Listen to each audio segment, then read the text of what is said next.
इस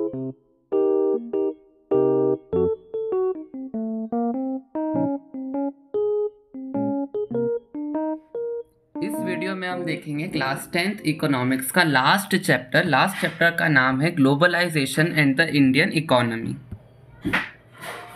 ये चैप्टर जो था वो पहले बहुत बड़ा था, इसको बोर्ड एग्जाम वालों ने बहुत छोटा कर दिया। सिर्फ 2 टॉपिक आने वाले हैं इस चैप्टर में से। ग्लोबलाइजेशन जो है ना, ये हम पहले हिस्ट्री में पढ़ते हुए आ रहे हैं। अगर वो वीडियो नहीं देखी हो तो देख लेना। हिस्ट्री का 3rd चैप्टर है, making of the global world, पहले चैनल पे अपलोडेड है। उसमें मैंने ग्लोबलाइजेशन क्या होता है बेसिक से बताया। इसमें भी वापस से हमको जानना होगा कि ग्लोबलाइजेशन क्या होता है और इंडियन इकोनॉमी पे ग्लोबलाइजेशन का क्या फर्क आता है, ठीक है, इंडियन इकोनॉमी के ऊपर। इसके अंदर पहले जो थे इतने सारे टॉपिक हुआ करते थे, बट अब सीबीएसई में जो बोर्ड एग्जाम में टॉपिक आने वाले हैं सिर्फ ये 2 टॉपिक आएंगे। ग्लोबलाइजेशन क्या होता है, कौन से फैक्टर्स हैं जिन्होंने ग्लोबलाइजेशन को इनेबल कराया है, यानी कि ग्लोबलाइजेशन को चालू कराया है हमारे इंडिया में। स्टार्ट करते हैं पहले टॉपिक से, जो है व्हाट इज ग्लोबलाइजेशन। ग्लोबलाइजेशन जो है ना, एक प्रोसेस है of rapid integration and interconnection between countries.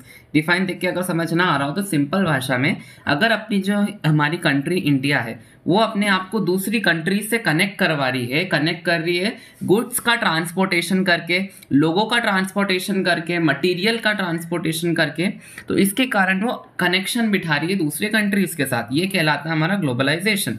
अगर हमारी इंडिया दूसरी कंट्रीज के साथ हमारा कनेक्शंस बिठाएगी तो वो हो जाएगी ग्लोबलाइज, और उस प्रोसेस को बोला जाता है ग्लोबलाइजेशन। इसके अंदर हम मटेरियल्स को इधर उधर बेच सकते हैं। अगर इंडिया के लोग दूसरी कंट्री में जा रहे हैं, दूसरे कंट्री के लोग हमारे इंडिया में आ रहे हैं, तो वो भी ग्लोबलाइजेशन कहलाता है। बस कुछ नहीं होता, ग्लोबलाइजेशन एक कंट्री से दूसरी कंट्री के कनेक्शंस को बोला जाता है। एमएनसीज का होता है multinational cooperation play major role in the globalisation process. Multinational cooperation क्या होती है, जैसे कि बाहर की कोई कंपनी है अमेजॉन, उसके अंदर के जो अमेजॉन कंपनी बाहर की कंपनी है, वो हमारे इंडिया में भी कुछ हेडक्वार्टर लेकर बैठी हुई है। हेडक्वार्टर्स नहीं तो फिर उसके कुछ बिल्डिंग्स हमारे इंडिया में है। तो बाहर की कंपनी की बिल्डिंग्स अगर हमारे इंडिया में है तो ये हो गया ना ग्लोबलाइजेशन। तो मल्टीनेशनल कोऑपरेशंस भी ग्लोबलाइजेशन में हेल्प कराती है, फिर मेजर रोल प्ले करती है। More and more goods and services, investment and technology are moving between countries. बिल्कुल, अगर ग्लोबलाइजेशन होगा तो गुड्स इधर उधर जाएंगे कंट्रीज के, सर्विसेज, इन्वेस्टमेंट्स एक्सेट्रा कंट्रीज के बीच में ट्रैवल करेंगे। Large part of foreign trade controlled by MNCs. बिल्कुल, अगर फॉरेन ट्रेड का जो एक बहुत लार्ज पार्ट मल्टीनेशनल कोऑपरेशन करती है बाहर बैठी कंपनीज, मतलब बाहर की कंपनीज है जो अपना इंडिया में भी चलती है। इसका क्या रिजल्ट आता है, greater integration of production and market cross countries. बिल्कुल, ग्लोबलाइजेशन का रिजल्ट बिल्कुल पूछा जा सकता है। इससे हमारी इंटीग्रेशन होगी, यानी बाकी की कंट्रीज से हमारा संपर्क बैठेगा। And production of market across countries, बाहर की जैसे कि जो चीज़ें अमेरिका में मिलती है, अफ्रीका या यूरोप में मिलती है, वो भी हमको इंडिया में अवेलेबल हो जाती है। ग्लोबलाइजेशन की डिफाइन आए तो ये लिख के आना, रिजल्ट का पूछे तो ये लिख कर आ जाइएगा। बीच के पार्ट्स भी कुछ ना कुछ करके आपसे एमसीक्यूज या फिर कोई क्वेश्चन पूछ लिया जाएगा कि एमएनसीज का क्या इंपॉर्टेंट रोल होता है ग्लोबलाइजेशन में, ये भी क्वेश्चन आ सकता है। नेक्स्ट पार्ट देखते हैं। There is an another way in which countries can be connected, this is through movement of people. बिल्कुल, कंट्रीज को कनेक्ट करने का माध्यम से सामान ही नहीं कि बाहर की कंट्री का सामान हमारे यहाँ आ रहा है, हम हमारा सामान दूसरी कंट्री में बेच रहे हैं। पीपल, जो लोग होते हैं, वो भी कंट्री को कनेक्ट करते हैं। However due to various restriction there has not been much increase in the movement of people between countries. But कुछ रेस्ट्रिक्शंस लग जाते हैं जिसके कारण लोगों का इधर उधर जाना बिटवीन कंट्रीज पॉसिबल नहीं हो पाता है। फॉर एग्जाम्पल, हमारा कोरोना पेंडेमिक आ गया था, तो उसके तहत क्या हुआ था, लोग जो है ना इधर उधर ट्रेवल नहीं कर पा रहे थे। बिल्कुल, लोगों का एक कंट्री से दूसरी कंट्री में जाना बिल्कुल एक तरीके से ब्लॉक कर दिया गया था। तो ये बहुत अच्छे एग्जांपल है कि रेस्ट्रिक्शंस का जो लगाया जाता है लोगों के इधर उधर करने वाले मूवमेंट्स के ऊपर। फैक्टर्स देख लेते हैं जिन्होंने ग्लोबलाइजेशन को इनेबल करवाया।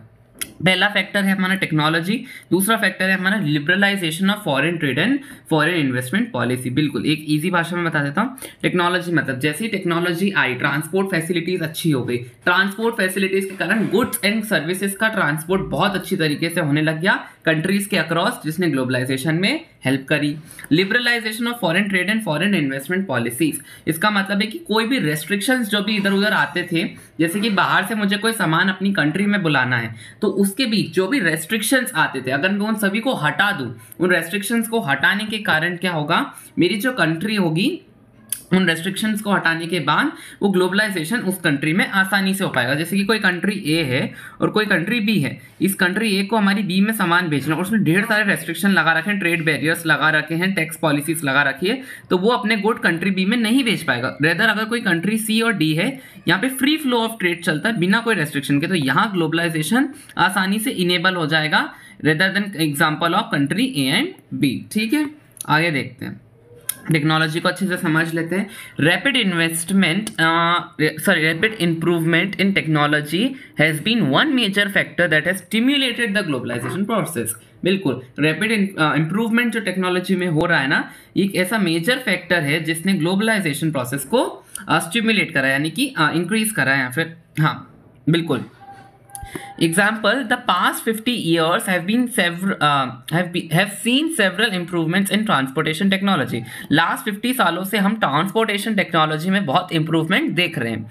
This has made much faster delivery of goods across long distances possible at lower cost. बिल्कुल, इसके कारण क्या हो रहा है, हमारी जो डिलीवरी कॉस्ट होती जा रही है ना, वो कम से कम होती जा रही है। अभी अमेजोन से अगर आप चाहो ना तो कोई अमेरिका का गुड भी मंगा सकते हो, 40 to 50 रुपीज़ अगर वो डिलीवरी देगा, या फिर आप 500 से ऊपर का कोई सामान मंगाते हो तो फ्री डिलीवरी रहती है अमेजोन पे। आप सोच सकते हो कि बाहर की कंट्री का सामान आप हमारे इंडिया से परचेज कर सकते हो विदाउट एनी डिलीवरी कॉस्ट, अगर वो 500 से ज़्यादा हो। तो ये ट्रांसपोर्टेशन के कारण हुआ है, ट्रांसपोर्टेशन टेक्नोलॉजी इतनी बेहतर हो गई है। Remarkable developments in information and communication technology have made communication accessible even in remote areas of the world. बिल्कुल, इतना ज़्यादा डेवलपमेंट हम इंफॉर्मेशन एंड कम्युनिकेशन टेक्नोलॉजी में देख रहे हैं, उसने कम्युनिकेशन को आसान बना दिया अंदर रिमोट एरियाज यानी बैकवर्ड एरियाज, यानी कि विलेजेस ऑफ द वर्ल्ड में, मतलब बहुत कम, जहाँ पे बहुत पुअर लोग, इलिटरेट लोग रहते हैं, वहाँ पर भी वो चाहे ना तो सामान अमेजोन से ऑर्डर कर सकते हैं। इंफॉर्मेशन एंड कम्युनिकेशन टेक्नोलॉजीज, या फिर शॉर्ट में आप आईटी बोल सकते हैं, आईसीटी भी बोला जाता है, इंफॉर्मेशन कम्युनिकेशन टेक्नोलॉजी को, has played a major role in spreading out production of services across countries. बिल्कुल, मैंने यही बताया कि उसके कारण हमारे कंट्रीज में सामान इधर उधर करना बहुत आसान हो गया है। अब देखते हैं आईटी इन ग्लोबलाइजेशन को एक यूज हमारी एनसीईआरटी बुक में दिया है। एनसीईआरटी में आप एक येलो कलर का डब्बा देखेंगे, उसके अंदर ये एग्जांपल दिया है। एग्जांपल क्या कहना चाह रहे हैं इन पॉइंट्स में हम देख सकते हैं। Magazine for London readers designed and published in India, sorry Delhi. तो अब देखो, दिल्ली में मैगजीन की प्रोडक्शन हो रही है और उसको डिज़ाइन किया जा रहा है किन लोगों के लिए, जो रीड करेंगे उसको लंदन में। आप सोच सकते हैं लंदन के लिए मैगजीन बनाई जा रही है, कहाँ पर, दिल्ली में। दिल्ली में उसका प्रोडक्शन एंड उसकी डिज़ाइनिंग हो रही है। फिर क्या होगा, जैसी मैगजीन बन जाएगी वो लंदन भेज दी जाएगी और लंदन से पैसे दिल्ली में आ जाएंगे। कैसे, देखते हैं। Text of magazine send through internet Delhi office. जो टेक्स्ट होगा ना, पहले टेक्स्ट ऑफ मैगजीन वो इंटरनेट के द्वारा भेज दिया जाएगा लंदन थ्रू दिल्ली ऑफिस। फिर डिज़ाइनर ऑर्डर आ जाएगा कि हाँ टेक्स्ट अप्रूव हो गया, कि सही आपने सही लिखा है। फिर डिज़ाइनर को ऑर्डर मिल जाएगा कि पूरी मैगजीन को डिज़ाइन करो from the office of London using telecommunication facilities. Telecommunication facilities यानी कि फ़ोन कॉल से उन्होंने बता दिया हाँ आपने जो लेआउट या फिर टेक्स्ट तैयार करा है वो सही है, अप्रूव कर दिया, डिज़ाइन कर दो मैगजीन और हमारे पास भेज दो। डिज़ाइनिंग भी कर दी कंप्यूटर के द्वारा एंड आफ्टर प्रिंटिंग भी दिल्ली में हुई है। मैगजीन जो है लंदन भेज दी गई बाय एयर यानी कि by aeroplane. Payment for the whole process is done through e banking के द्वारा पूरे प्रोसेस का पेमेंट कर दिया गया। लंदन से हमारा दिल्ली में ई बैंकिंग के द्वारा उन्होंने मैगजीन का पेमेंट भी कर दिया।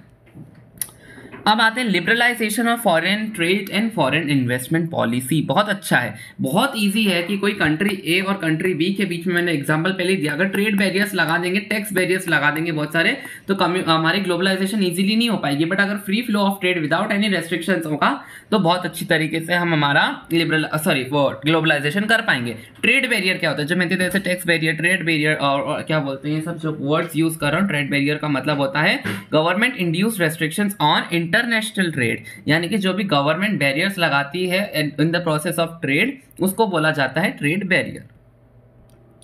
सिंपल सी बात थी ना, देखो दो कंट्रीज के बीच में ट्रेड हो रही है, ट्रेड के बीच में लगा दी गवर्नमेंट ने रेस्ट्रिक्शन, क्या बन गया? Trade barrier. नॉर्मल है भाई, it is called a barrier. क्यों बैरियर बोला जाता है? क्योंकि ये रेस्ट्रिक्शन है ना, आप कोई एक जगह से दूसरी जगह जा रहे हो, बीच में रुकावट आ गई तो बैरियर ही बोलोगे ना उसको। Government can use trade barrier to regulate foreign trade. अब देखो ये ट्रेड बैरियर लगाए क्यों जाते हैं? बिकॉज गवर्नमेंट है तो नहीं पागल कि वो तो हर जगह ट्रेड बैरियर लगाए जा रही है। इसका लगाने का एक स्पेसिफिक कारण होता है, क्यों? ताकि वो फॉरेन ट्रेड को रेगुलेट कर सके, कि मतलब जैसे कि उसको स्पेसिफिक कंट्री से सामान इंपोर्ट नहीं करवाना या फिर एक स्पेसिफिक कंट्री को सामान एक्सपोर्ट नहीं करवाना, इसके लिए हम लगाते हैं ट्रेड बैरियर्स। जैसे कि अब चाइना है, अब चाइना पे सब कंट्रीज ने एक्सपोर्ट करना बंद कर दिया because of the corona pandemic. तो क्या हुआ? बैरियर लगाया गया चाइना पे। जैसे कि कोई कंट्री ए है, इसको चाइना, ये सी कंट्री चाइना को एक्सपोर्ट करने के लिए बैरियर, यहाँ पे बैरियर लगा दिया गया कि अब चाइना के पास कोई भी सामान एक्सपोर्ट नहीं करेगा। सेम इंडिया ने क्या करा? चाइना से एक सामान इंपोर्ट कराने पे बैरियर लगा दिया। सबसे अच्छा एग्जांपल दे दिया मैंने आपको, ये याद रखना। कोई कंट्री ए है, अब चाइना को वो सामान एक्सपोर्ट नहीं कर सकती क्योंकि बैरियर लग गया। अब इंडिया है, इंडिया ने चाइना से सामान इंपोर्ट कराना बंद करवा दिया। एक्सपोर्ट यानी भेजना, इंपोर्ट यानी लेना, उसको बैरियर कहते हैं। इतना अच्छा एग्जांपल मेरे को, उससे अच्छा कोई एग्जांपल मेरे को दिमाग में आ नहीं रहा है अभी। तो अब ताकि फॉरेन ट्रेड रेगुलेट हो सके, डिसाइड कर सके कि कौन सा गुड्स कितनी क्वांटिटी में मंगाना है और कौन सी कंट्री से मंगाना है, ठीक है। अब आफ्टर इंडिया, अब ये इंडिया का एग्जांपल है, ये बहुत इंपॉर्टेंट है, यहां से क्वेश्चन पूछे जा सकते हैं कि इंडिया ने क्या क्या करा। ये फटाफट जैसे इंडिपेंडेंस हुई थी तो एकदम इमीडिएटली आफ्टर इंडिपेंडेंस इंडिया ने क्या करा, एंड इंडिपेंडेंस के थोड़े टाइम बाद 1950 एंड 60s में इंडिया ने क्या करा था। तो after immediately after independence India ने क्या करा था कि बैरियर लगा दिए थे सभी फॉरेन ट्रेड्स एंड इन्वेस्टमेंट में। ना ही इंडिया कोई सामान इंपोर्ट कराता था, ना ही एक्सपोर्ट कराता था। क्यों? ताकि वो चाहते थे कि सब कुछ हम मेड इन इंडिया बना पाए after immediately after independence. Second point, considered necessarily to protect the producers within the country. बिल्कुल, जो कंट्री के अंदर जो प्रोड्यूसर्स है ना, उनको प्रोटेक्ट करने के लिए। अब अगर हम बाहर से सामान मंगाने लग जाते इमीडिएटली आफ्टर इंडिपेंडेंस, तो जो इंडिया के प्रोड्यूसर्स है ना, वो बाहर के लोगों से कम्पीट नहीं कर पाते, क्योंकि बाहर से सामान जो आता है वो थोड़ा सस्ता रहता है, बिकॉज वो मास प्रोड्यूस रहता है। तो इंडिया के लोग उससे कम्पीट नहीं कर पाते बिल्कुल, और इंडिया के सारे प्रोड्यूसर्स बंद हो जाते, तो इंडिया की जीडीपी में कौन हेल्प करता? क्योंकि बाहर से जो सामान आ रहा है वो तो बाहर की जीडीपी बढ़ाएगा ना, दैट्स वाई। इसके कारण इंडिया के जीडीपी के लिए हमने इमीडिएटली आफ्टर इंडिपेंडेंस सारे फॉरेन ट्रेड को ब्लॉक कर दिया था। थर्ड पॉइंट देखो, Industries were just coming up in the 1950s and 60s, and competition from importers at that stage would not have allowed these industries to come up. अब देखो, अब industries जो थी ना, जो 1950s एंड 60s में आ रही थी, चल रही थी, और इनको इसलिए हमने बंद कर दिया था, मतलब सॉरी इंपोर्ट करना इसलिए हमने बंद कर दिया था क्योंकि अगर बाहर से सामान आने लगता ना, हमारी इंडिया की इंडस्ट्रीज उनके सामने टिक नहीं पाती। इसके कारण मैंने समझा दिया, वापस से वही चीज़ आई है। फोर्थ पॉइंट, बस इंडिया ने उन्हीं चीज़ों को अलाउ करा था जो सबसे ज़्यादा रिक्वायर्ड और नेसेसरी थी उस टाइम पे। क्या चीज़ें रिक्वायर्ड थी? एमसीक्यू में पूछा जा सकता है। क्या थी? मशीनरी, पेट्रोलियम और फर्टिलाइजर्स। ये तीन चीजें थी ना, वो बहुत ज्यादा ही जरूरी चीज थी। सिर्फ इन तीन चीजों की और एक्सेट्रा लिखा है, क्योंकि हमारी एनसीईआरटी में अभी तीन ही है, तो हमको एमसीक्यूज में भी तीन ही चीजें पूछी जा सकती है। तो हमको तीन चीजों की बहुत ज्यादा जरूरत थी, और हमारी अभी इंडिया प्रोड्यूस नहीं कर रहा था वो चीजों को, दैट्स वाई हम बस उन्हीं का इंपोर्ट एक्सेप्ट करते थे। अब जैसे ही हमारी ट्रेड पॉलिसी आई थी 1991 की, गवर्नमेंट ने डिसाइड करा कि अब जो हमारे इंडिया के प्रोड्यूसर्स है और अब जो इंडिया की इंडस्ट्रीज है ना, वो बाहर की ग्लोबल इंपोर्ट्स को compete कर पाएगी कि बाहर से कितना भी ग्लोबल इंपोर्ट आ रहा है, बट फिर भी हमारी इंडिया की इंडस्ट्रीज भी खड़ी रहेगी, उनका भी सामान बिकेगा, बाहर का इंपोर्ट कराया सामान भी बिकने लग जाएगा। इसके कारण government decided the time had come for the Indian producers to compete with producers around the globe. जो मैंने बोला वो लिखा है, competition would improve the performance of producers within the country. ताकि क्या होगा, कंपटीशन बनेगा कि देखो किसका सामान चल रहा है। ऑफकोर्स इकोनॉमी में कंपटीशन बनता ही है। Producers within the country would have to improve the quality of the products. अगर उनको कंपटीशन में जीतना है तो प्रोड्यूसर्स को क्या करना पड़ेगा, अपने प्रोडक्ट की क्वालिटी को बढ़ाना पड़ेगा, इनफैक्ट उसकी प्राइस भी कम करनी पड़ेगी। Decision supported by powerful international organisation. Powerful international organisations ने डिसीजन को सपोर्ट करा। Thus trade barriers were removed to a large extent। फिर उस समय 1991 में हमारी जो ट्रेड पॉलिसी थी उसके तहत जितने भी ट्रेड बैरियर से लार्ज एक्सटेंट में उनको रिमूव कराया गया।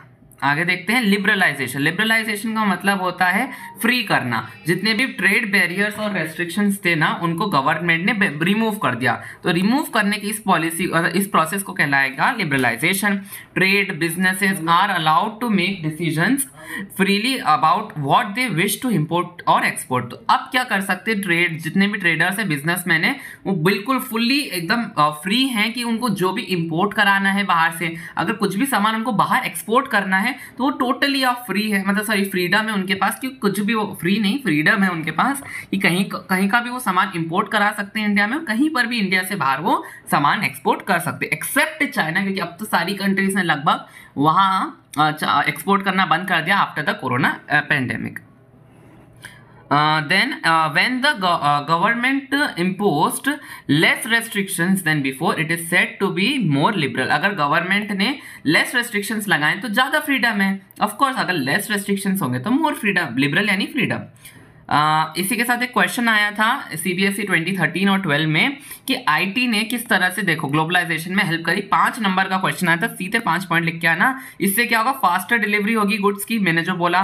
सेकेंड, जो टेक्नोलॉजी है ना वो जो remote areas of the world है ना वहां पर भी पहुंचेगी। थर्ड, टेलीग्राफ, मोबाइल, फैक्स और अलग अलग फैसिलिटीज एक्सेट्रा फैसिलिटीज से हम कहीं से भी किसी भी कांटेक्ट कर सकते हैं। हमारा फोर्थ हो गया, all these developments have further decrease the cost of their operation favouring the consumers around the world. अब इसके कारण क्या हुआ था कि सभी जो लोग हैं इतने सारे प्रोड्यूसर्स हो गए, तो कंपटीशन के लिए मैंने पीछे बताया था कि अपनी क्वालिटी बढ़ाते हैं और क्वांटिटी प्राइस जो है वो कम करते थे, जिसके कारण लोगों का भला हो जाता है, लोगों का फायदा होता है। It has opened up horizons for, fifth point वापस रिपीट कर देते हैं, it has opened up horizons for further advancement, research and development for existing means. अभी जो हमारी डेवलपमेंट चल रही है उसने उसको हॉराइजन्स यानी कि फर्दर एडवांसमेंट की पूरी एक ऐसा हमको एक प्लेटफॉर्म मिल गया है जिस तरह से हम हमारी और फर्दर एडवांसमेंट कर सकते हैं। इसके साथ चैप्टर तो खत्म हो जाता है। मैं एक बार वापस से शॉर्ट में रिकैप दे देता हूँ कि हमने क्या क्या पढ़ा है इस चैप्टर में, बिकॉज बहुत ज़्यादा नेसेसरी है वो। यहाँ से हमने देखा था व्हाट इज ग्लोबलाइजेशन। ग्लोबलाइजेशन की डिफाइन देखी थी कि ग्लोबलाइजेशन कुछ नहीं होता, दो कंट्रीज के बीच में हमारा इंटरकनेक्शंस को ग्लोबलाइजेशन बोला जाता है। जरूरी नहीं है सिर्फ गुड्स का इंटरेक्शन ही हमारा ग्लोबलाइजेशन हो। ग्लोबलाइजेशन में जो है ना पीपल जो अगर एक कंट्री से दूसरी कंट्री जाते हैं तो वो भी ग्लोबलाइजेशन कहलाती है। एंड देन MNCs जो होती है मल्टीनेशनल कोऑपरेशन, वो बहुत मेजर रोल प्ले करती है ग्लोबलाइजेशन में। MNCs क्या होती है, बाहर की कंपनीज होती हैं और वो हमारे इंडिया में भी अपनी ब्रांचेस खोलती है, जिसके कारण ग्लोबलाइजेशन बढ़ता है। फिर हमने देखा कि क्या फैक्टर्स क्या होते हैं जो ग्लोबलाइजेशन को इंक्रीज करवाते हैं या फिर अफेक्ट करते हैं। टेक्नोलॉजी जो है वो पहला फैक्टर है। सेकेंड है लिबरलाइजेशन ऑफ फॉरेन ट्रेड। जो टेक्नोलॉजी होती है उसके कारण टेक्नोलॉजी ऑफ कोर्स हमको पता अगर टेक्नोलॉजी एडवांस होगी तो हमारी ग्लोबलाइजेशन में हेल्प करेगी। मेनली हमारी टेक्नोलॉजी ने फोकस करा है ट्रांसपोर्टेशन के ऊपर।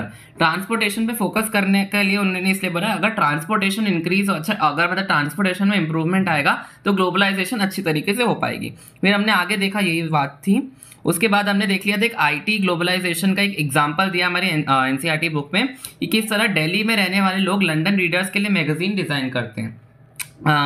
तो दिल्ली में रहने वाले लोग जो है ना उनको पहले वो टेक्स्ट एडिट करते हैं, टेक्स्ट को भेजते हैं लंदन में, लंदन से आता है अप्रूवल, फिर अपनी मैगजीन डिज़ाइन करते हैं और उसको प्रिंट कर देते हैं। प्रिंट करने के बाद वो एयर के द्वारा लंदन में मैगजीन भेज देते हैं एंड लंदन से पेमेंट आ जाता है थ्रू मतलब ई ट्रांजैक्शंस के द्वारा ना, ई बैंकिंग के द्वारा हमारे पास आ जाता है। लिबरलाइजेशन में हमने समझा कि पहले ट्रेड बैरियर्स लगाए गए थे।